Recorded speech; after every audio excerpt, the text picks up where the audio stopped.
Thank you so much. To everyone that's here today, thank you for coming.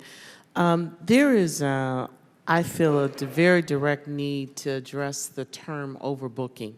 It implies lack of efficiency. You have X amount of seats, and then you have X amount of customers. We keep using a term that is automatically perceived as being inefficient. And I think we need to look at that from a marketing. You all are in customer service. I don't want to be overbooked anywhere. When you take my reservation, I expect for you to honor that.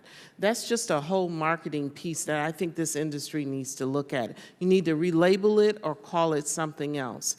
I want to know from the panel that's here, because I have found every time there is a correction, let's give an example, we validate the enormous amount of fees on luggage because of fuel costs.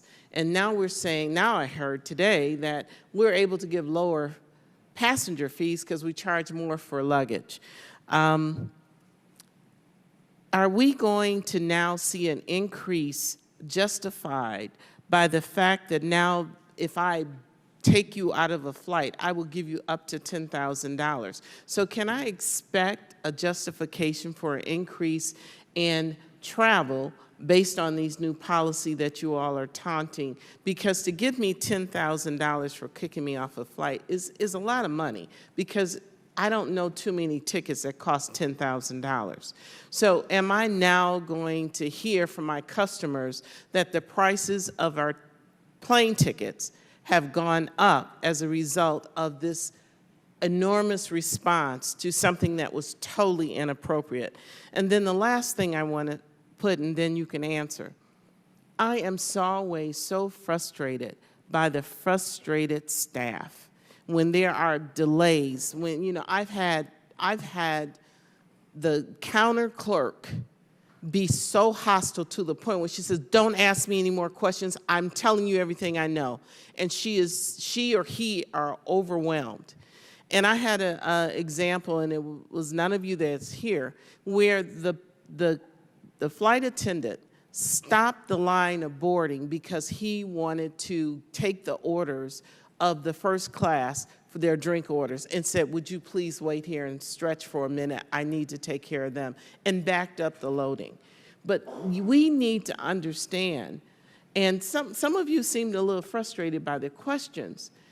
We are customers, myself, all of us, and customer service is something that I don't know why Southwest is so darn happy every time you're on their flight. I don't know what they give them, happy pills or what, but they're just like, happy, come on in, we're so excited. And then some of them are so uptight, and I see these flight attendants running to get on a flight because they're holding the flight for them to get there. So please, in a few minutes that's left, those are the concerns I have, and I would like some answers.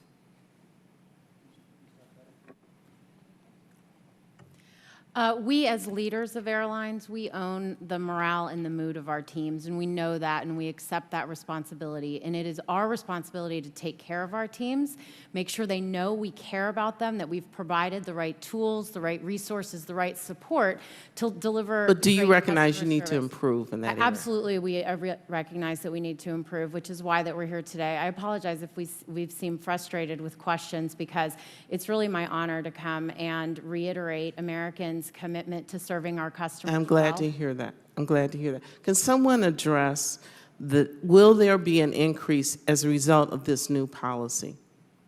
No, ma'am. And in fact, we think that by the new, not just this policy, but the new policies we've put in place, which really does allow our employees to have the tools to use their common sense to solve customer problems by leading to better customer service, will actually help us and will lead to a more profitable airline. We don't view this as a cost or something that's going to cause us to drive ticket prices up.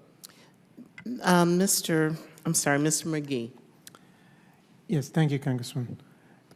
There's been a lot of talk about cost today and price, but I think when we dig down into the weeds on these issues, we find that there's not always a correlation between an airline's costs and the fares that they charge. Just last week, The Economist noted that jet fuel prices had fallen by half since 2014.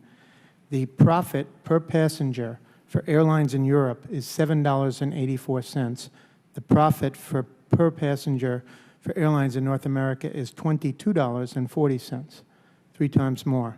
And they stated, when costs fall, consumers in America fail to enjoy the benefits. So you've hit on a very key issue. We're told that if we don't check a bag, we're going to see a lower fare. Well, I didn't check a bag yesterday, and as I pointed out earlier, on my flight from Bradley Airport, there was a $250 differential in 7 hours. It's very hard to tell consumers that they're going to see a lower fare when they do certain things, and then they don't. Thank you all. I yield back. Thank you very much, Mr.